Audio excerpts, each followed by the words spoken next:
الفيديو ده والله حابب اصوره لكم بدون ميكروفون وبدون اي حاجه. هو الجو بدري والجو جميل، فقلت اعمل لكم فيديو لذيذ قوي. بصوا بنت الجزمه ديت هربت مني والحمد لله جبتها، الحمد لله. بس ده مش موضوع الفيديو. موضوع الفيديو ان انا هوريك هنا كائن عجيب غريب. ده بياكلوا الاسماك الصغيره، مفيد جدا للاسماك برضو اللي هي الكبيره، بس احجامها صغيره كبيره سنا. فتعالى كده معايا. بص بص بص، عايزك تتفرج وتقول بس ايه سبحان الله العظيم في خلقه.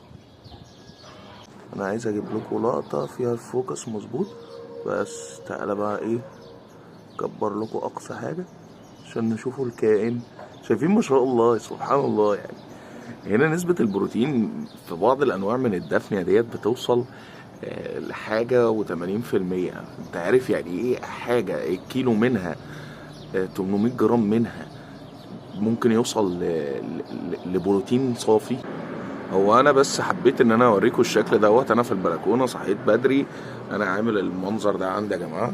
بصوا بصوا، انا مربي دافنية في جردلين دلوقتي. يعني أنا المزرعه انا مشيت من المكان اللي انا كنت فيه، مربي دلوقتي يعتبر في جردلين. والكميات الكبيره جدا ما شاء الله اللي بتطلع لكم ديت بتطلع من جردلين. فعايزك تتخيل كده ان انت عملت مثلا 5 6 جرادل في بلكونه مش واخدين مساحه. هي الدنيا متبهدله بسبب الزرع، ان انا كنت زعيف فالدنيا متبهدله.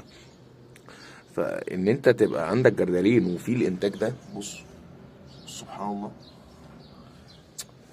منظر يا جماعه خرافي، اقسم بالله خرافه خرافه. انا الدفنيه ديت تتقال لو بطلت سمك اربي سمك مش هبطل اربيها يعني.